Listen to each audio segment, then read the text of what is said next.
tanganya seperti apa, Ya. Bang? Nah, Jadi gini, saya memang komunikasi kemarin waktu Ruben jatuh pingsan ya kalau nggak salah ya di Ya. Majalengka, kemudian dilarikan di rumah sakit. Saya sore harinya komunikasi dengan Ruben bagaimana keadaannya, dan kemudian dia bicara ya ini kecapean bang gitu ya, mungkin akan ada observasi lebih jauh atas kesehatannya, dan kalau nggak salah dia juga kemudian dirawat di rumah sakit Bunda ya, jadi pindah dari Majalengka ke rumah sakit Bunda. Nah, terkait dengan masalah hubungan rumah tangganya Ruben dengan Sarwenda, beberapa hari ini saya memang lagi intens berkomunikasi dengan kuasa hukumnya Sarwenda, ya, membicarakan hal-hal yang berkaitan dengan masalah kelanjutan daripada rumah tangganya, ya, dan memang ini masih terus berlanjut komunikasi ini, dan dalam minggu depan ini mungkin ada satu hal yang bisa dihasilkan dari pembicaraan yang sedang kami lakukan dengan kuasa hukumnya Sarwenda, ya, untuk bagaimana kelanjutan daripada rumah tangga tersebut, ya, dan kita berharap ini semuanya bisa berjalan dengan baik, semua hal proses ini bisa dilalui dengan baik. Hanya itu yang bisa saya sampaikan. Bang, berarti secara tidak langsung rumah tangganya Ruben dan Sarwenda ada masalah sampai akhirnya mereka benar pisah rumah gitu, Bang? Jadi saya kira gini, tidak ada rumah tangga yang nggak ada masalah. Iya. Ya, pasti semua rumah tangga pasti ada masalah. Ya, saya kira Ruben juga dan Sarwenda sebagai manusia biasa juga pasti dalam rumah tangga mereka pasti ada masalah. Ya, dan ini kan juga bisa terlihat dari bahasa tubuhnya Sarwenda, dari apa yang disampaikan oleh Sarwenda, karena kan yang sering menyampaikan hal-hal itu kan Sarwenda, ya. Nah, kalau terkait dengan masalah pisah rumah, ini sebenarnya nggak pisah rumah, kan kita tahu bahwa rumahnya mereka kan lagi dibangun, ya, lagi dibangun, dan oleh karena itu mereka mungkin perlu tempat sementara sampai rumah itu selesai. Jadi saya melihatnya bahwa ini bukan berkaitan dengan masalah pisah rumah atau nggak pisah rumah. Kalau masalah masih selalu ada, dan komunikasi Sarwenda dengan Ruben juga masih berjalan ya. Meskipun ada saya sebagai kuasa hukumnya Ruben, ada Sarwenda juga punya kuasa hukum. Ya tadinya kan dulunya kan di saya nih komunikasi. Tapi saya pikir kalau terjadi konflik of interest, karena mungkin apa yang diinginkan oleh Sarwenda itu juga mungkin bisa tidak sesuai dengan apa yang diinginkan oleh si Ruben. Jadi oleh karena itu supaya tidak terjadi konflik of interest, memang lebih baik Sarwenda juga tunjuk orang lain. Makanya sekarang ada rekan saya juga yang menjadi kuasa hukumnya Sarwenda, jadi lebih enak komunikasinya. Nah, jadi meskipun masing-masing sudah punya kuasa hukum, komunikasi antara Sarwenda dengan si Ruben juga masih berjalan. Ini beda dengan situasi Tengku Dewi nih, udah stop komunikasi. Kalau ini mereka masih berkomunikasi.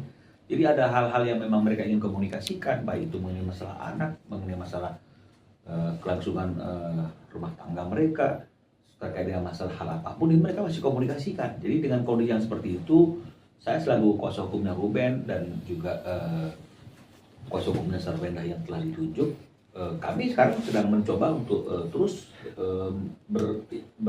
berkomunikasi, berinteraksi, agar ada satu kesimpulan yang memberikan kepastian bagaimana kelanjutan daripada hubungan rumah tangga ini. Ya. Berarti Ruben dan Sarwenda nggak bisa menyelesaikan masalah mereka berdua secara suami istri gitu, Bang, sampai akhirnya meminta bantuan melalui kuasa hukum gitu, Bang? Artinya begini, ya, udah pasti seperti itu. Karena kalau misalnya mereka mampu menyelesaikannya, pasti mereka nggak perlu orang ketiga. Orang ketiga dalam arti yang jangan diartikan negatif. Ya. Orang ketiga dalam arti kata orang hukum yang bisa menjadi penengah. Ya.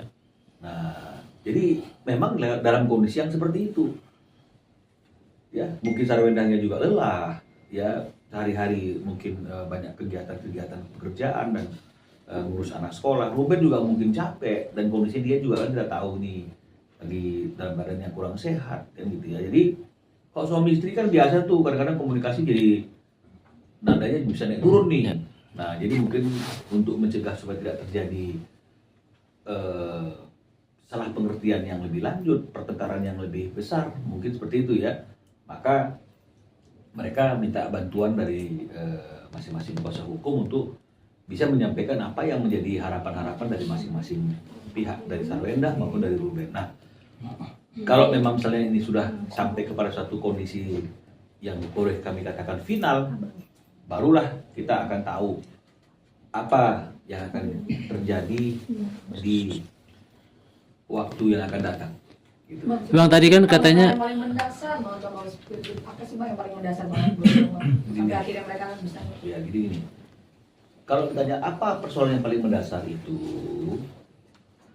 saya belum bisa sampaikan. Ya karena ini kan bicara mengenai masalah keadaan rumah tangga orang yang sampai hari ini kan belum ada gugatan cerai. ya Ya belum ada gugatan cerai. Ya jadi nggak elok kalau saya bicara mengenai masalah apa yang menjadi permasalahan mereka yang mendasar.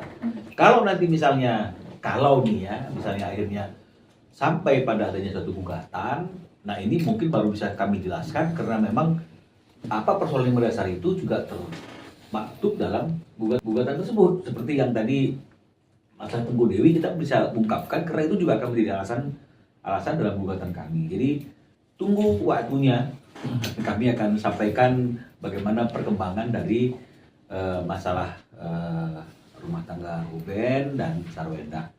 Pasti akan tahu lah teman-teman nantinya. Bang kan tadi mengajak komunikasi lawyernya Sarwenda gitu untuk menanyakan kelanjutan rumah tangga mereka nih, Sarwenda dan Ruben. Memang dari kedua belah pihak ada keinginan untuk mengakhiri ini sampai akhirnya menanyakan soal itu, Bang. Artinya begini, semua hal itu kan bisa saja terjadi.